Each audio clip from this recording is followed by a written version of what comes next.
जिस तरह की घिनौनी वारदात हुई है उसने लोगों को निर्भया कांड की याद दिलाई। पूरा देश इस घटना से शॉक्ड है। इस घटना के खिलाफ आज पीएम मोदी का भी आक्रोश दिखा। महिला सुरक्षा पर उनका दर्द भी सामने आया। पीएम मोदी ने राज्य सरकारों को सख्त मैसेज देते हुए कहा कि इसे गंभीरता से लेना होगा। एक बार सुनिए पीएम मोदी ने क्या कहा। फिर बार एक अपनी पीड़ा व्यक्त करना चाहता हूं। एक समाज के नाते हमें गंभीरता से सोचना होगा कि हमारी माताओं, बहनों, बेटियों के प्रति जो अत्याचार हो रहे हैं उसके प्रति देश का आक्रोश है, जन सामान्य का आक्रोश है। इस आक्रोश को मैं महसूस कर रहा हूं। इसको देश को, समाज को, हमारी राज्य सरकारों को गंभीरता से लेना होगा। महिलाओं के विरुद्ध अपराधों की जल्द से जल्द जांच हो, राक्षसी कृत्य करने वालों को जल्द से जल्द कड़ी सजा हो। वो समाज में विश्वास पैदा करने के लिए जरूरी है। मैं ये भी बताना चाहूंगा कि जब बलात्कार की या महिलाओं पर अत्याचार की घटनाएं घटती हैं तो उसकी बहुत चर्चा होती है, बहुत प्रचार होता है, मीडिया में छाया रहता है। लेकिन जब ऐसे राक्षसी मनोवृत्ति व्यक्ति को सजा होती है तो वो खबरों में कहीं नजर नहीं आती है, कोने में कहीं पड़ा रहता है। अब समय की मांग है कि जिनको सजा होती है उसकी व्यापक चर्चा हो, ताकि ऐसा पाप करने वालों को भी डर पैदा हो कि पाप करने की हालत ये होती है कि फांसी पर लटकना पड़ता है। और मुझे लगता है कि डर पैदा करना बहुत जरूरी है। एक तरफ तो प्रधानमंत्री मोदी सख्त मैसेज दे रहे हैं, उधर जिनकी जिम्मेदारी है यानी पश्चिम बंगाल की मुख्यमंत्री ममता बनर्जी की, वो कह रही है कि बंगाल को बदनाम किया जा रहा है। सुनिए ममता बनर्जी को, फिर आपको बताऊंगा कि ममता बनर्जी की पार्टी ने राहुल गांधी से ऐसा क्या पूछ लिया कि उनसे जवाब देते नहीं बनेगा। তা না করে সিপিএম বিজেপি আপনারা রাজনীতি করছেন, ভাবছেন বাংলাদেশে একটা ঘটনা ঘটে গেছে আমরা সেটাকে টেনে এনে যদি ক্ষমতা দখল করতে পারি। আমি বলি আমি ক্ষমতার মায়া করি না, আমি মনে করি যতদিন বাঁচবো মানুষের সেবা করে যাব।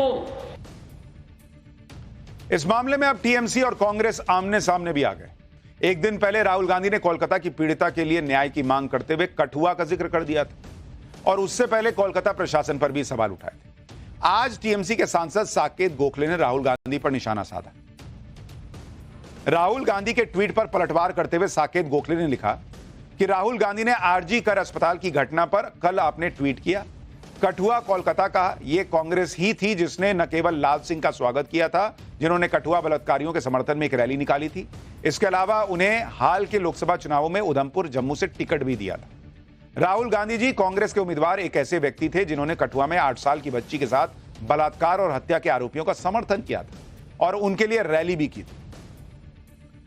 यानी कांग्रेस से टीएमसी सवाल पूछ रही है। यह सही बात है कि राहुल गांधी किस मुंह से कठुआ और कोलकाता की बात कर रहे हैं। जम्मू के कठुआ में जिन लोगों ने 8 साल की बच्ची के बलात्कार के आरोपियों को डिफेंड किया था उनमें लाल सिंह भी थे और लाल सिंह बलात्कार के आरोपियों के पक्ष में 2018 में रैली कर रहे थे। लेकिन कांग्रेस लाल सिंह का इतिहास भूल गई और इन्हीं लाल सिंह को अभी लोकसभा चुनाव से पहले कांग्रेस में ज्वाइन करवा लिया। ये देखिए बैठे हुए हैं और कांग्रेस ने इन्हें उधमपुर लोकसभा सीट से टिकट देकर चुनाव भी लड़वाया। लाल सिंह चुनाव हार गए, लेकिन सवाल आज भी उठते हैं कि लाल सिंह जैसे नेता कैसे कांग्रेस की जरूरत बन गए। और जब लाल सिंह जैसे नेताओं को कांग्रेस अपनी पार्टी में शामिल करवाती है तो राहुल गांधी किस मुंह से कठुआ और कोलकाता जैसी घटनाओं के बारे में बोलते हैं। राहुल गांधी से एक सवाल यह भी है कि हाथरस जैसी जगहों पर घटना होती है तो वो कहते हैं कि दुनिया की कोई ताकत हाथरस जाने से नहीं रोक सकती, लेकिन कोलकाता जाने में वो इतना हिचक रहे हैं। राहुल गांधी भले ही ममता बनर्जी का नाम न लें, भले ही कोलकाता न जाएं, लेकिन दूसरे नेताओं की कोई मजबूरी नहीं है। वो खुलकर ममता बनर्जी का नाम ले रहे हैं क्योंकि मुख्यमंत्री होने के नाते सबसे बड़ी जिम्मेदारी ममता बनर्जी की ही बनती है। बीजेपी ममता बनर्जी पर सबसे ज्यादा आक्रामक है। बंगाल बीजेपी के अध्यक्ष सुकांता मजूमदार ने कहा कि ममता बनर्जी के इस्तीफे की वो मांग करते हैं।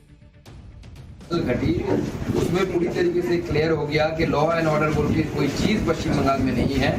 जिस तरीके की रात के लगभग 1:30 बजे 2 से 2,500 गुंडे मेडिकल कॉलेज के अंदर घुस के तोड़फोड़ किया, डॉक्टरों को मारा, नर्सों को रेप करने की हुमकी उधर दिया गया, रेप करने की धमकी दी गई और पुलिस चुपचाप बैठी रही। पुलिस खुद जाके बाथरूम में छुप गई।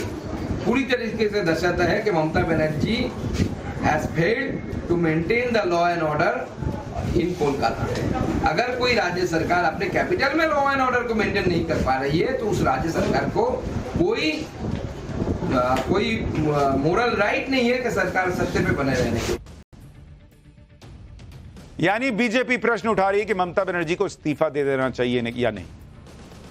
कई लोग सोशल मीडिया पर लिख रहे हैं कि राष्ट्रपति शासन लगाने की नौबत आ गई है क्या बंगाल। ये प्रश्न उठते रहेंगे जब तक बंगाल से ऐसी तस्वीरें आती रही। पाठशाला में अब अगली क्लास, हिंदू और यूसीसी, लाल किले से पीएम मोदी का वो ऐलान जिससे हड़कंप मचा है। स्वतंत्रता दिवस पर पीएम मोदी के वो ऐलान जो विकसित भारत का सपना पूरा करेंगे। अब इसका चैप्टर।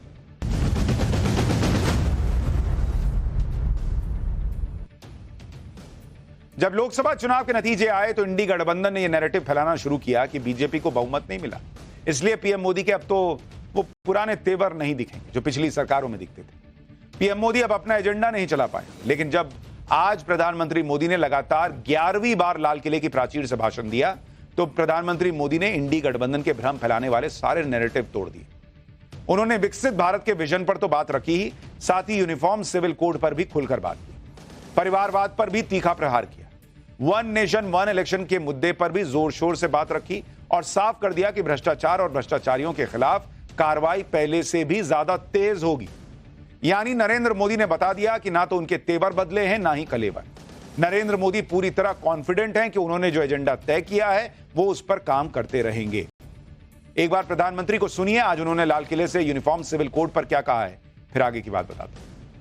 क्योंकि देश का एक बहुत बड़ा वर्ग मानता है और उसमें सच्चाई भी है कि जिस सिविल कोड को हम लेकर के जी रहे हैं वो सिविल कोड सचमुच में तो एक प्रकार का कम्युनल सिविल कोड है, भेदभाव करने वाला सिविल कोड है। ऐसे सिविल कोड से जब संविधान के 75 वर्ष मना रहे हैं और संविधान की भावना भी जो हमें कहती है करने के लिए, देश की सुप्रीम कोर्ट भी हमें कहती है करने के लिए, और तब जो संविधान निर्माताओं का सपना था उस सपने को पूरा करना हम सबका दायित्व है। और मैं मानता हूं इस गंभीर विषय पर देश में चर्चा हो, व्यापक चर्चा हो, हर कोई अपने विचारों को लेकर के आए और उन कानूनों को जो कानून धर्म के आधार पर देश को बांटते, जो उच्च नीच का कारण बन जाते हैं, ऐसे कानूनों को आधुनिक समाज में कोई स्थान नहीं हो सकता है। और इसलिए मैं तो कहूंगा अब समय की मांग है कि देश में एक सेकुलर सिविल कोड हो। हमने कम्युनल सिविल कोड में 75 साल बिताए हैं, अब हमें सेक्युलर सिविल कोड की तरफ जाना होगा। यानी प्रधानमंत्री नरेंद्र मोदी ने यूनिफॉर्म सिविल कोड भी छोड़िए, यूसीसी छोड़िए, एससीसी की बात कर दी, सेक्युलर सिविल कोड। इतना ही नहीं, पीएम मोदी ने परिवारवाद को लोकतंत्र के लिए बड़ी चुनौती बताया। कहा कि लोकतंत्र की मजबूती के लिए राजनीति को परिवारवाद और जातिवाद से मुक्ति दिलाना जरूरी है। यह सब कैसे होगा, इसका भी प्लान पीएम मोदी ने आज लाल किले से भाषण देते हुए बताया। सुनिए एक बार। जब मैं देश में एक चिंता हमेशा कहता हूं, परिवारवाद, जातिवाद भारत के लोकतंत्र को बहुत नुकसान कर रहा है। देश को, लोक राजनीति को हमें परिवारवाद और जातिवाद से मुक्ति दिलानी होगी कि हम जल्द से जल्द देश में राजनीतिक जीवन में जनप्रतिनिधि के रूप में 1 लाख ऐसे नौजवानों को आगे लाना चाहते हैं। शुरुआत में 1 लाख नौजवानों को आगे लाना चाहते हैं जिनके परिवार में किसी का भी कोई राजनीतिक बैकग्राउंड न हो। पीएम मोदी पहले भी परिवारवाद और भ्रष्टाचार के बीच स्ट्रॉन्ग कनेक्शन की बात कहते रहे, इसलिए उन्होंने आज भी स्पीच में यह साफ कर दिया कि भ्रष्टाचार के खिलाफ उन्होंने जो जंग छेड़ी है वो अब और तेज होगी। पीएम मोदी ने किसी का नाम तो नहीं लिया, लेकिन भ्रष्टाचारियों के महिमा मंडन को समाज के लिए नई और सबसे बड़ी चुनौती बताया। पीएम ने भ्रष्टाचार के खिलाफ अभियान के लिए जिस चुनौती का जिक्र किया उसके लिए हाल में हुई कुछ घटनाओं को देखना होगा। इंडी गठबंधन ने दिल्ली शराब घोटाले में जेल में बंद दिल्ली के सीएम अरविंद केजरीवाल के समर्थन में पिछले दिनों रैली की थी। इसी तरह भ्रष्टाचार के केस में फंसे अपने नेताओं को लेकर इंडी गठबंधन लगातार पीएम मोदी को निशाने पर लेने की कोशिश करता है। इसलिए पीएम मोदी ने बिना किसी का नाम लिए भ्रष्टाचारियों के महिमा मंडन की चुनौती का जिक्र किया। सुनिए। सबसे बड़ी नई चुनौती आई है। भ्रष्टाचारियों से निपटना तो है ही, लेकिन समाज जीवन में उच्च स्तर पर एक जो परिवर्तन आया है वो सबसे बड़ी चुनौती भी है और एक समाज के लिए सबसे बड़ी चिंता भी है। क्या कोई कल्पना कर सकता है कि मेरे ही देश में इतना महान संविधान हमारे पास होने के बावजूद भी कुछ ऐसे लोग निकल रहे हैं जो भ्रष्टाचार का महिमा मंडन कर रहे हैं, खुलेआम भ्रष्टाचार का जय जयकार कर रहे हैं। समाज में इस प्रकार के बीज बोने का जो प्रयास हो रहा है, भ्रष्टाचार का जो महिमा मंडन हो रहा है, भ्रष्टाचारियों की स्वीकार्यता बढ़ाने का जो निरंतर प्रयास चल रहा है, वो स्वस्थ समाज के लिए बहुत बड़ी चुनौती बन गया है, बहुत बड़ी चिंता का विषय बन गया है। भ्रष्टाचारियों के प्रति समाज में दूरी बनाए रखने से ही किसी भी भ्रष्टाचारी को उस रास्ते पर जाने से डर लगेगा। पीएम मोदी ने लाल किले से दिए भाषण में बांग्लादेश में हिंदुओं पर हो रहे हमलों की भी बात की।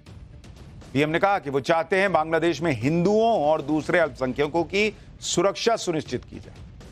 उन्होंने बांग्लादेश में हालात जल्द ही सामान्य होने की भी उम्मीद जताई। बांग्लादेश को लेकर उन्होंने क्या कहा वो भी सुनिए।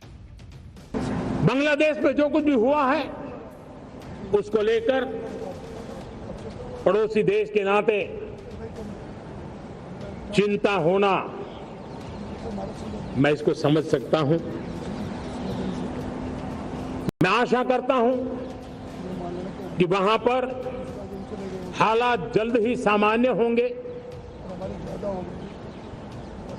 खास करके 140 करोड़ देशवासियों की चिंता कि वहां हिंदू, वहां के अल्पसंख्यक, उस समुदाय की सुरक्षा सुनिश्चित हो। भारत हमेशा चाहता है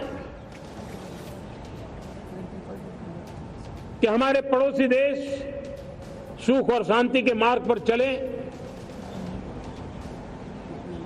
शांति के प्रति हमारा कमिटमेंट है, हमारे संस्कार है।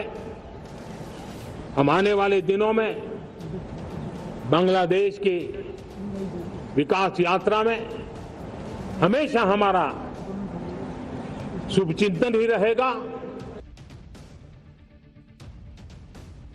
यानी प्रधानमंत्री ने खुलकर हिंदुओं की भी बात की, प्रधानमंत्री ने खुलकर सेक्युलर सिविल कोड की भी बात की, भ्रष्टाचार पर एक्शन चलता रहेगा इसकी भी बात की, लेकिन उन्होंने देश के लिए जो मंत्र है कि कैसे 2047 तक विकसित भारत बनना है उसकी भी बात की। पीएम मोदी ने अपने भाषण में जिन सेक्टर्स पर चर्चा की जिसके जरिए भारत 2047 का मिशन पूरा करेगा विकसित भारत बनने का, उसके बारे में आपको बताता हूं। इसमें पहला सेक्टर है मेड इन इंडिया के तहत चिप सेमीकंडक्टर सेक्टर। दरअसल भारत अभी सेमीकंडक्टर के लिए दूसरे देशों पर निर्भर है, इसलिए पीएम मोदी का विजन है कि भारत सेमीकंडक्टर चिप को इंपोर्ट करने की बजाय भारत में तैयार करे। इसके लिए पीएम मोदी ने देश में 3 सेमीकंडक्टर फैब्रिकेशन प्लांट्स बनाने का टारगेट रखा है, जिसके लिए भारत सरकार ने 1,27,000 करोड़ रुपए का निवेश भी कर दिया है। इसमें पहला प्लांट ताइवान की एक चिप कंपनी के साथ पार्टनरशिप में गुजरात के धोलेरा में तैयार किया जा रहा है। इस प्लांट में दिसंबर 2026 तक सेमीकंडक्टर का प्रोडक्शन शुरू हो जाएगा। दूसरा प्लांट गुजरात के साणंद में जापान और थाईलैंड की चिप कंपनी के पार्टनरशिप में तैयार हो रहा है। इसके अलावा तीसरा सेमीकंडक्टर प्लांट असम के जागी रोड में खोला जाएगा। इसके अलावा पीएम मोदी ने 2030 तक भारत को सेमीकंडक्टर सेक्टर में दुनिया के टॉप 7 देशों में पहुंचाने का टारगेट रखा है। यानी भारत सेमीकंडक्टर चिप बनाने के साथ साथ उसे पूरी दुनिया में बेचेगा भी। विकसित भारत के लिए पीएम मोदी ने दूसरा सेक्टर गेमिंग इंडस्ट्री को चुना। इसमें कंप्यूटर और मोबाइल पर खेले जाने वाले ऑनलाइन और ऑफलाइन दोनों तरह के गेम शामिल हैं। अभी इस सेक्टर में जापान का दबदबा है, लेकिन आपको जानकर हैरानी होगी कि भारत गेमिंग सेक्टर में 21% की स्पीड से आगे बढ़ रहा है। अगले 5 साल में भारत की गेमिंग इंडस्ट्री करीब 76,000 करोड़ रुपए तक पहुंच जाएगी। इस समय भारत में करीब 1400 गेमिंग कंपनियां और स्टूडियो पे काम हो रहा है। आपको सुनकर हैरानी यह भी होगी कि 2019 से 2023 के बीच भारत में गेम डाउनलोड 500 करोड़ से बढ़कर 900 करोड़ से ज्यादा हो चुका है, जो दुनिया में सबसे ज्यादा है। पीएम मोदी का यह भी मानना है कि जब भारत में सबसे ज्यादा गेमिंग का मार्केट है तो भारत की अपनी गेमिंग इंडस्ट्री को बढ़ाना चाहिए। प्रधानमंत्री मोदी का विजन है कि भारत के गेम डेवलपर्स ऐसे गेम बनाएं जिसमें भारत की गौरवशाली संस्कृति और योद्धाओं को शामिल किया जाए। आज लाल किले से पीएम मोदी के भाषण की तुलना पूर्व प्रधानमंत्रियों के भाषण से भी हो रही है। मोदी ने आज अपने भाषण में हर फैक्ट को बहुत क्लैरिटी के साथ समझाया, हर बात को डेटा के साथ देश के सामने रखा, जबकि पिछले दौर के प्रधानमंत्री अपने भाषण में किस तरह की बातें रखते थे आपको यह भी समझना चाहिए। जैसे 1950 में महंगाई को लेकर प्रधानमंत्री नेहरू ने यह कहा था कि महंगाई हमारी गलती नहीं है क्योंकि कोरिया में युद्ध चल रहा है, इससे लोगों ने भारत में जरूरी वस्तुओं की कीमतें बढ़ा दी हैं। इसके बाद करीब 10 साल बाद 1959 में नेहरू ने लाल किले से कहा कि जनता महंगाई से परेशान है, लेकिन यह पूरी तरह से सरकार के कंट्रोल में नहीं है, हमारी सरकार इसे कंट्रोल करने की कोशिश कर रही है। जब दूसरी तरफ मोदी सरकार ने कोरोना काल के बाद यूक्रेन और इजरायल युद्ध के दौर में भारत की महंगाई दर कंट्रोल कर रखी है। जुलाई 2024 में रिटेल महंगाई दर 3.5% रही, जो पिछले 5 साल में सबसे कम है। 1957 के भाषण में नेहरू ने कहा था कि पाकिस्तान हमारा पड़ोसी है, वो भारत के दिल और बाजुओं का हिस्सा है, हम पाकिस्तान से लड़ाई करने का कैसे सोच सकते हैं। लेकिन पीएम मोदी का कहना है कि भारत अपनी रक्षा करने के लिए घर में घुसकर मारता है, सर्जिकल और एयर स्ट्राइक करता है। इसी तरह 1980 में इंदिरा गांधी ने देश की बुरी हालत के लिए पूर्व की मोरारजी देसाई और चौधरी चरण सिंह की सरकार को जिम्मेदार ठहरा दिया था, जबकि ये दोनों लोग सिर्फ 1977 से जनवरी 1980 के बीच करीब 2.5 साल प्रधानमंत्री पद पर थे।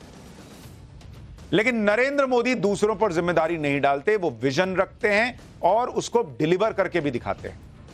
लाल किले की प्राचीर से भाषण खत्म करने के बाद पीएम मोदी इस समारोह में पहुंचे, बच्चों से भी मिले। इस दौरान बच्चों में प्रधानमंत्री के हाथ छूने की होड़ सी लग गई।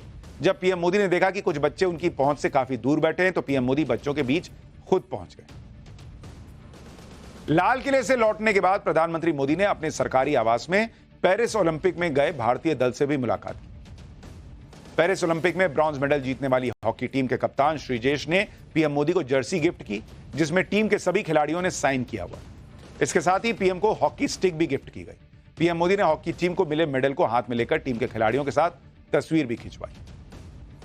प्रधानमंत्री मोदी ने पेरिस ओलंपिक में 2 ब्रॉन्ज मेडल जीतने वाली शूटर मनु भाकर से भी मुलाकात की। मनु भाकर ने पीएम मोदी को एक पिस्टल गिफ्ट की।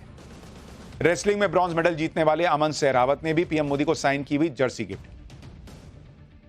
इसके बाद पीएम मोदी ने पेरिस ओलंपिक में गए पूरे भारतीय दल के साथ मुलाकात की और उनके साथ बातचीत भी की। इस दौरान पीएम मोदी खिलाड़ियों के बीच पहुंचे। बैडमिंटन में ब्रॉन्ज मेडल से चूकने वाले लक्ष्य सेन का हौसला बढ़ाते भी नजर आए। और पाठशाला में अब अगली क्लास 15 अगस्त पर बाबा बागेश्वर ने खोला राष्ट्रवादी पर्चा। तो क्या निकला? बाबा बागेश्वर को चीटर कहने वालों की बाबा ने कैसे क्लास लगाई और दरबार में ऐसा क्या हुआ कि बागेश्वर बाबा बोल पड़े भाड़ में जाओ। अब इसका चल